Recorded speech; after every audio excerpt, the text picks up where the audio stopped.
Atos 21. Peço que, tendo encontrado o texto, que fiquemos de pé, em reverência à leitura da palavra de Deus. Atos 21.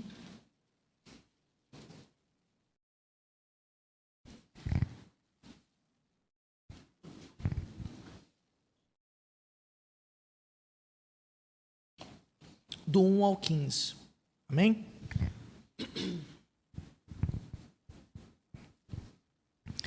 Depois de nos separarmos deles, navegamos diretamente para a ilha de Cós. No dia seguinte, chegamos a Rhodes e dali fomos a Pátara, encontrando um navio que ia para a Fenícia. Embarcamos nele, seguindo viagem. Quando a ilha de Chipre já estava à vista, deixando à esquerda, navegamos para a Síria e chegamos a Tiro, pois o navio devia ser descarregado ali. Encontrando os discípulos, permanecemos lá durante 7 dias. Movidos pelo Espírito, eles recomendavam a Paulo que não fosse a Jerusalém. Passados aqueles dias, saímos para continuar a viagem. Todos os discípulos, cada um com a sua mulher e seus filhos, nos acompanharam até fora da cidade. E, ajoelhados na praia, oramos. Despedindo-nos uns dos outros, embarcamos e eles voltaram para casa. Quanto a nós, concluindo a viagem iniciada em Tiro, chegamos a Ptolemaida, onde saudamos os irmãos, passando um dia com eles. No dia seguinte, partimos e fomos para Cesareia, e entrando na casa de Filipe, o evangelista, que era um dos 7, ficamos com ele. Filipe tinha 4 filhas solteiras que profetizavam. Demorando-nos ali alguns dias, veio da Judéia um profeta chamado Ágabo, que, aproximando-se de nós, pegou o cinto de Paulo e, amarrando com ele os próprios pés e mãos, declarou: assim diz o Espírito Santo, é isto que os judeus em Jerusalém farão ao dono deste cinto para entregá-lo nas mãos dos gentios. Quando ouvimos estas palavras, tanto nós como os daquele lugar, rogamos a Paulo que não fosse a Jerusalém. Mas ele respondeu: o que estão fazendo ao chorar assim e partir o meu coração? Pois estou pronto, não só para ser preso, mas até para morrer em Jerusalém pelo nome do Senhor Jesus. Como Paulo não se deixou persuadir, conformados dissemos: seja feita a vontade do Senhor. Passados aqueles dias, tendo feitos os preparativos, fomos para Jerusalém. Só até aqui. Amado Deus e Pai, fala conosco, Senhor, através da sua palavra. Livra-nos do mal. Livra-nos da distração, da enxaqueca, de todo infortúnio ou preocupação além deste lugar. O Senhor está aqui e queremos, meu Deus, ouvir a tua voz. Fala conosco, Senhor. Guia-nos pela tua palavra. Me ajude, apesar de minhas falhas e limitações. Me ajude a ser fiel ao teu texto. Fala conosco, Senhor, em nome de Jesus. Amém. Amém. Podeis tomar assento.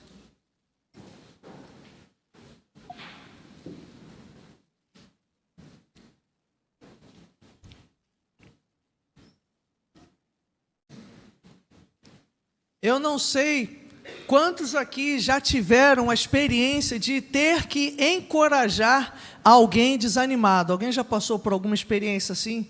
Você pega alguém desanimado, alguém que está no chão, alguém que está em meio a uma crise de ansiedade ou de depressão, e você tenta levantar aquela pessoa e a pessoa não consegue. Há 10 anos atrás, a família de um amigo meu me chamou para ir lá.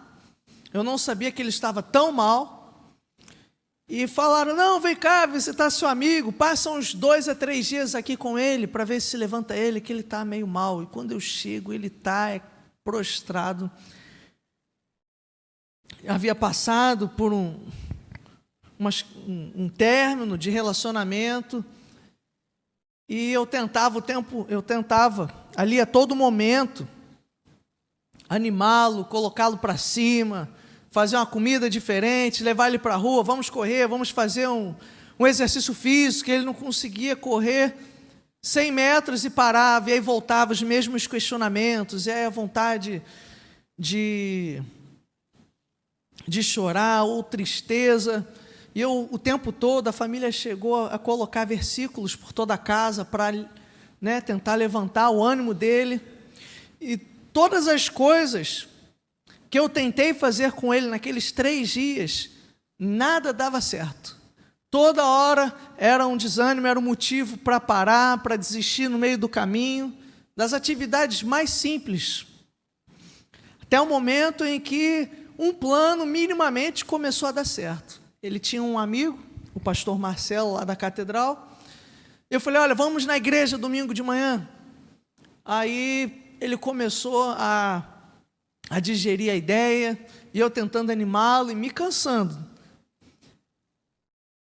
E mesmo a caminho da igreja, eu achei que seria fácil, conseguimos fazer o carro sair, e eu não tinha carteira, ele dirigia, e no meio do caminho, várias vezes, ele tentou desistir de ir para a igreja.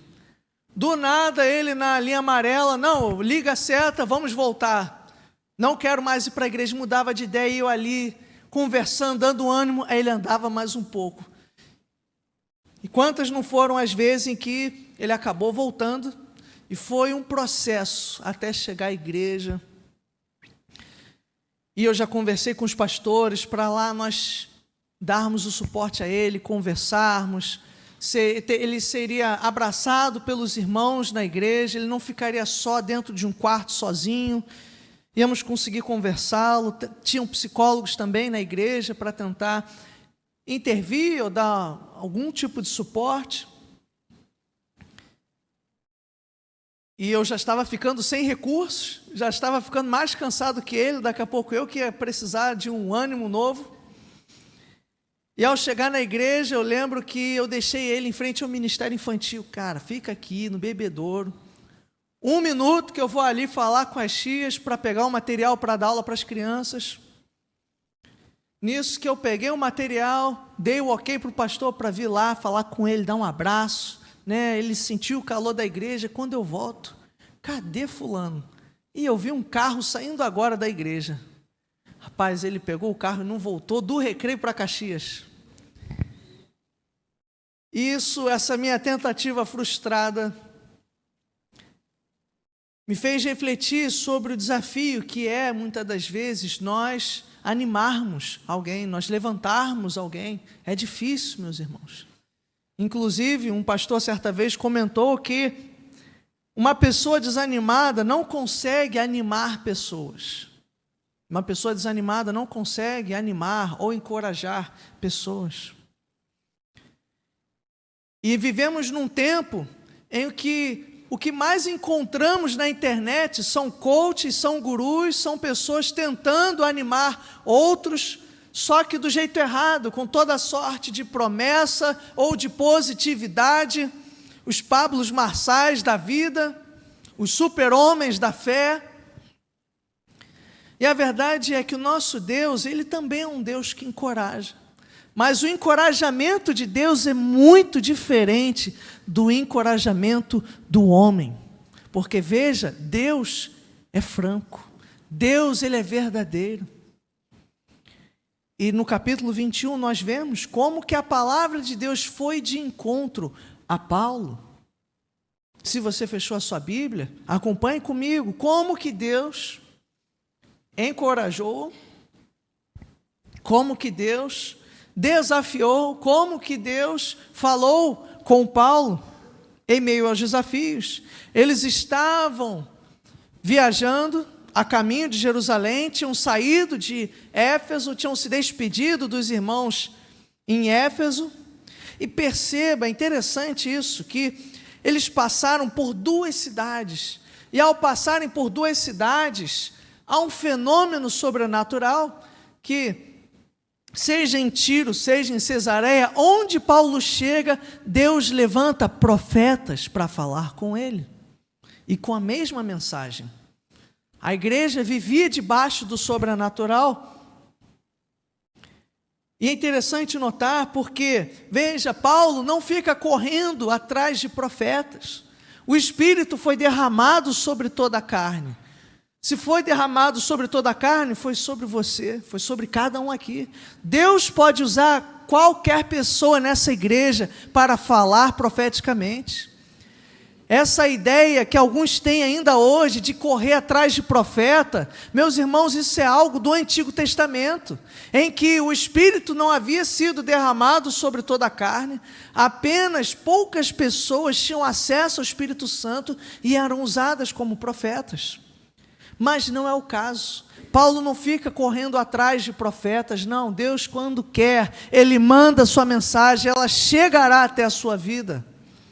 E Ele usará quem quer que seja. E nas duas cidades, no verso 4, no verso 9, verso 11, verso 4 e no verso 11, nos mostra pessoas, tanto Ágabo como os discípulos, ali na cidade de Tiro, foram usados para falar com Paulo, dizendo: Paulo, se você, meu amigo, subir para Jerusalém, coisas ruins vão acontecer, você vai ser preso, os judeus vão te pegar, Paulo, 2 vezes. E perceba, a profecia, meus irmãos, não é algo definitivo, falou, está falado, não. Muitas das vezes a profecia, em toda a Escritura, ela será condicional. Deus nos apresenta, às vezes, consequências. E Paulo aqui, ele foi, como é que eu posso dizer, desafiado. Deus estava preparando Paulo. Veja, quando Deus fala profeticamente, Ele não traz só coisas boas. Deus também nos prepara para o pior. O livro de Apocalipse é um livro que muitos têm medo. Falam das 7 taças da ira de Deus. Fala dos juízos, fala do lago de fogo que arde com enxofre, mas o contexto do livro de Apocalipse é um contexto de encorajamento. Deus fala do fim porque Ele preparou o fim. Ele está no fim da história. Ele que coordena todas as coisas para a sua própria honra e glória. Então veja, nem toda profecia é doce. Não, Deus está falando com Paulo: olha, Paulo, você vai sofrer. Se você for a Jerusalém, vão te acontecer isso, isso e isso. Meus irmãos, Deus é o Deus que nos adverte do perigo. Mas é interessante que não é esse tipo de profecia que a gente quer ouvir. A gente quer que um irmão profeta esbarre na gente e diga: eis que te faço um pix de R$1.000, eis que vai aparecer uma BMW na sua garagem. E aí meia dúzia de pessoas levanta a mão e falou: glória, eu recebo. Mas ninguém quer ouvir: olha, você vai passar por um deserto, olha, se prepare porque Deus vai te levar. Mas perceba, isso já aconteceu na Bíblia. Isaías já foi usado dessa forma. Ele já foi lá para o rei Zedequias e disse: olha, arruma a tua casa, que Deus vai chegar e vai te levar, arruma as malas. E o que o rei fez? O rei chorou, clamou, e Deus deu mais tempo. Veja, Deus, Ele adverte, Deus fala do fim. Deus não só fala de prosperidade e bênção. Deus nos adverte e também nos encoraja através da sua franqueza. Uma franqueza diferente da franqueza do homem. Deus falou com Paulo. Não para deixar ele no chão, não para deixar o seu espírito desanimado. Poxa, fui para a igreja e os irmãos só falaram que eu vou sofrer se for para Jerusalém. Um outro lá até se amarrou gritando no chão, dizendo que vão fazer isso comigo. Imagine Paulo, nunca mais, se fosse na nossa igreja, ia ter um irmão que nunca mais ia voltar nesse culto. Mas fizeram isso com Paulo. Para desanimá-lo? Não, mas para prepará-lo no porvir. Deus estava preparando Paulo, porque perceba, Paulo já havia sido preso, Paulo já havia sido torturado, chicoteado, mas agora ele está caminhando a partir dessa prisão, dessa captura em Jerusalém. Paulo nunca mais veria a liberdade. É daqui para pior, é daqui para Roma, em Roma ser decapitado. Deus está preparando Paulo para os últimos dias, não para desanimá-lo, não para deixá-lo no chão, mas para fortalecê-lo, para que Paulo tenha ainda mais intensidade, para que Paulo tenha firmeza. Tanto é que o resultado não foi um Paulo abatido diante da profecia, não foi um Paulo reclamão, não foi um Paulo que ficou se lamuriando pelos cantos. Diante da franqueza profética de Deus, o que é que Paulo disse? Paulo disse, verso 13: porque vocês estão chorando e partindo meu coração? Estou pronto, não só para ser preso, mas até para morrer em Jerusalém, pelo nome do Senhor Jesus. Ao invés de desânimo, houve convicção. A palavra do Senhor, meus irmãos, ela é certeira, ela vai ao nosso encontro, nem sempre vai massagear o nosso ego, mas vai nos deixar mais fortes, convictos. Paulo sabia que mesmo sendo preso, a missão precisava ser cumprida. Ele estava indo a Jerusalém não a turismo, mas para testemunhar, para pregar o evangelho. Ele não temia os homens, ele não temia o desconforto do calabouço, ele temia deixar alguma vida sem ouvir o evangelho do Senhor.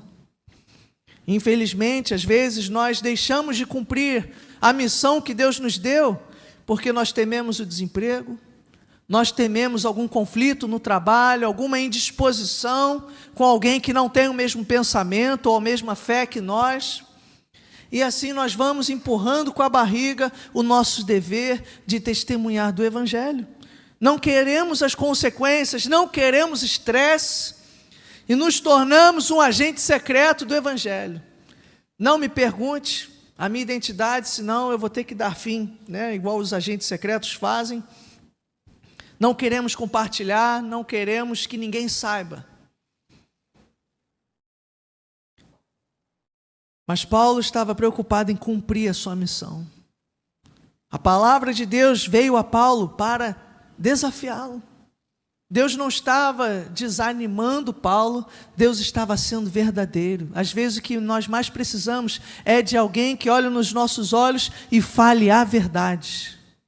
Às vezes somos iludidos com a quantidade de besteira que é postada na internet. E meus irmãos, Deus não é assim. Deus, Ele aponta o nosso pecado. Deus, Ele não nos desvia do deserto. Deus, Ele fala, Deus, Ele é verdadeiro, vocês irão sofrer sim. Mas Jesus disse, tem de bom ânimo, porque eu venci o mundo. Outra vez Jesus orou, Senhor, não os peço que os tire do mundo, mas que os livre do mal. Jesus não nos tira do mundo, não nos tira da nossa missão, meus irmãos. A palavra do Senhor nem sempre vai ser aquela massagem no nosso ego, mas será aquilo que precisamos. Vai nos desafiar a seguir em frente e a cumprirmos a nossa missão. É interessante que Paulo se sentiu desafiado, convicto. Lucas, perceba, Lucas, um médico, um historiador, aquele que sintetizou não só o evangelho de Lucas, mas o livro de Atos, um homem erudito, nem ele conseguiu convencer Paulo a deixar de ir para Jerusalém. Paulo tinha certeza da vontade do Senhor. Deus estava preparando Paulo para o fim. E a gente às vezes pensa que Deus não se importa com o nosso fim. Só com o nascimento de uma criança, ou com o aniversário, só com a vida. Mas veja, a nossa morte também foi escrita por Deus. Não é um acidente no caminho, Deus também escreveu o dia da nossa morte. Porque toda a nossa história, os dias bons e os dias maus, pertencem a Ele. E não somente isso. Às vezes a gente só quer fazer a obra do Senhor quando tudo vai bem. Seria fácil subir a Jerusalém com uma comitiva, com bombons, soltando fogos, seja bem-vindo, com cartazes. É fácil fazer a obra na igreja quando a gente se dá bem com todo mundo nos respeita, a gente ama todo mundo, é bem tratado, vai para a sala VIP, come um cachorro quente. Mas e quando as coisas não estão bem? E quando o casamento não está bem? E quando a gente está enfermo? E quando a gente está cansado, estressado do trabalho?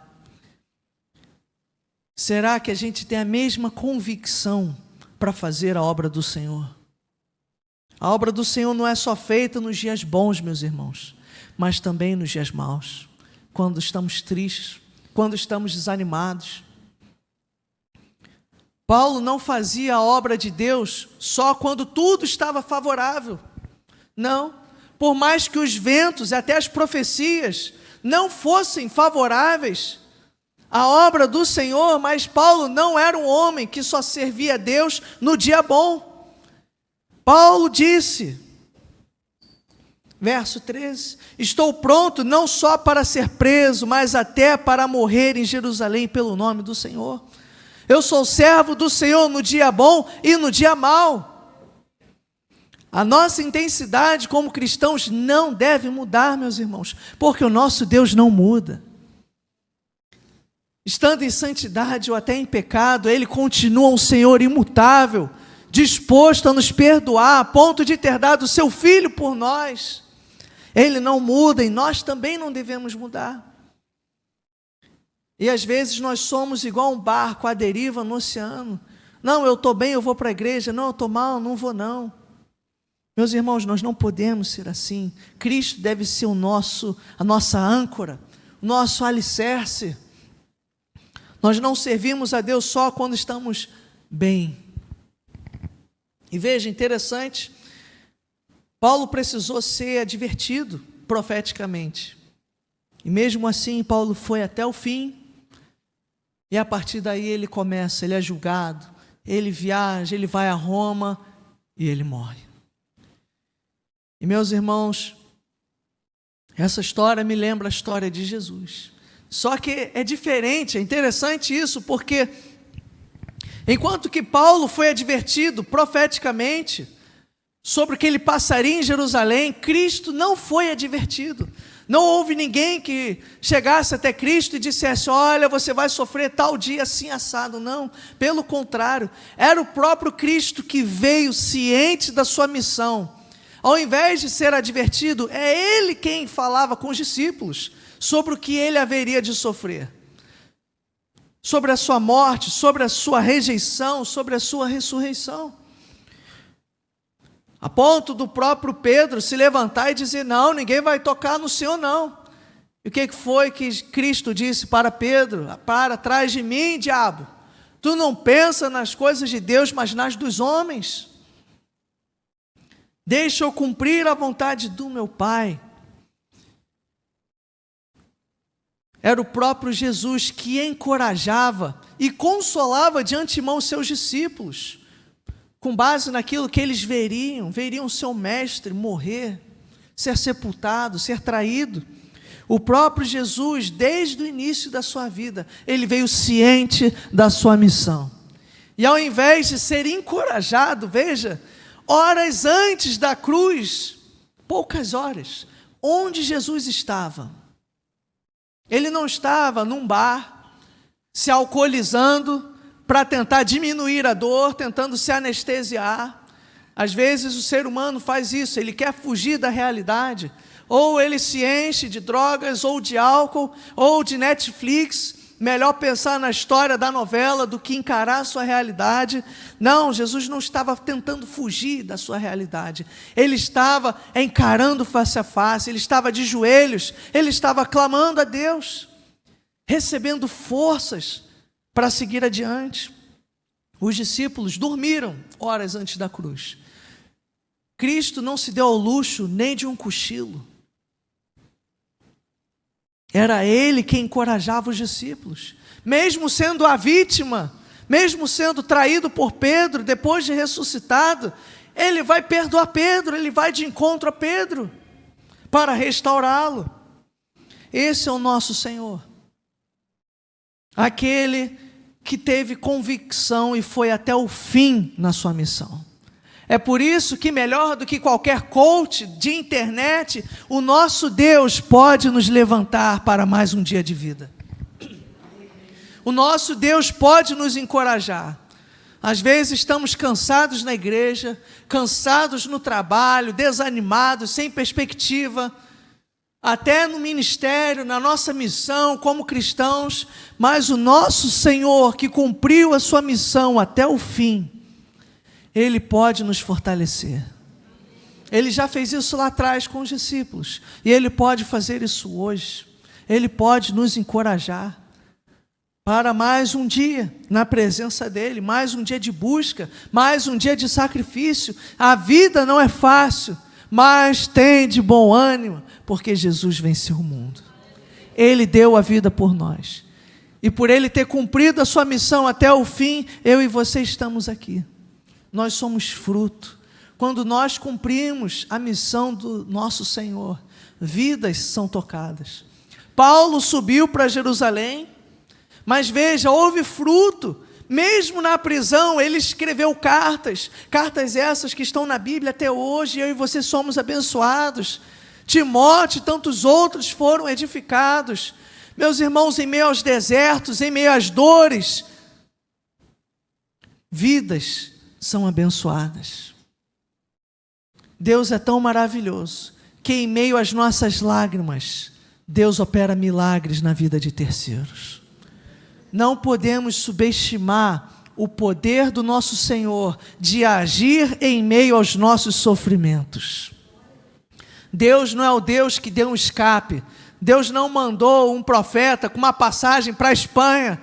Não, Paulo, foge de Jerusalém, vai para a Espanha, vai comer qualquer coisa lá, vai curtir umas férias, a prosperidade é bênção, foge da cruz. Não, pelo contrário. Ele foi desafiado e ele seguiu até o fim. O encorajamento de Deus é diferente do encorajamento humano. Paulo seguiu com convicção. Paulo foi preparado pelo Espírito Santo. Paulo chegou ciente do que enfrentaria. E muitas das vezes Deus vai nos advertir. Deus vai nos encorajar dessa forma. Olha, você vai passar por anos difíceis, se prepare. Jejue mais, ore mais, busque mais, porque se você não estiver na presença do Senhor, você não conseguirá. E veja, Deus já fez isso ao longo de toda a história. Com José lá atrás, Deus deu sonhos, e a José a interpretação dos anos de prosperidade e depois dos anos de fome que viriam. Deus alertou Noé sobre a grande morte através das chuvas que viriam. Deus sempre alerta do fim. Deus sempre está nos preparando para o sofrimento. Deus já está alertando sobre o inferno. E cabe a nós alertarmos ao mundo sobre a segunda vinda de Jesus. Prepararmos o mundo, prepararmos a sociedade para o fim dos tempos. O problema é que as pessoas debocham e não estão dando ouvidos, mas o tempo está passando. Deus se importa, Deus nos prepara para os momentos de dor. Deus avisa, Deus é um Deus vivo. Não é um Deus que olha o carro passando, avançando o sinal e fica de braços cruzados, deixando que o acidente aconteça. Não, meus irmãos, Deus está falando. Deus está falando. Jesus Cristo voltará. E Deus fala não somente através deste púlpito, mas os sinais na natureza. Guerras, rumores de guerras, doenças. Jesus já disse que esses sinais seguiriam. Meus irmãos, Deus fala com o objetivo de atrair da nossa parte maior convicção e firmeza. Se Jesus está voltando, não podemos ser crentes molengas, precisamos ter mais firmeza. Não podemos perder tempo, temos que orar mais, temos que buscar mais, temos que jejuar mais, temos que pregar mais o Evangelho. Porque amanhã pode ser tarde demais. Não só por Jesus voltar, mas e se Deus levar alguém antes, se morrer antes, a vida passa assim, meus irmãos. Mas a missão precisa ser cumprida. Jesus cumpriu a missão dele, Paulo também, e agora resta a nós cumprirmos a nossa missão. O encorajamento de Deus não massageia o nosso ego, mas nos tira da zona de conforto, nos capacita e nos dá força para seguir em frente. Amém? Então eu quero orar por você, que talvez tenha chegado aqui desanimado. E o encorajamento do Senhor é diferente, mas Ele nos fortalece. Paulo não ficou chorando, não. Paulo ficou convicto. Paulo ficou cheio do Espírito. E cheio do Espírito ele avançou. Não reclamando, mas ele louvava a Deus pelas suas prisões. Ele louvava a Deus pelas suas algemas. É difícil. Você já louvou a Deus pelos seus sofrimentos? Às vezes a gente, ao invés de louvar, xinga até em pensamento. Xinga o prefeito, xinga o chefe, reclama de tudo, da esposa, da comida, do trânsito, do ônibus, do buraco no asfalto. A gente reclama de tudo, mas nós não louvamos a Deus pelos nossos espinhos na carne, pelos nossos sofrimentos. E a gente vai levando a vida assim, vai levando a fé, empurrando com a barriga, mas Deus não quer esse espírito no nosso meio. Ele quer convicção, Ele quer firmeza. É um povo que avance com objetivo, porque a igreja que avança, Cristo vai dizer que nem as portas do inferno haverão de prevalecer. A igreja vai avançar e a igreja vai conquistar. Muitas das vezes chorando, muitas das vezes doendo, mas somos chamados a avançar. Feche os seus olhos, vamos orar.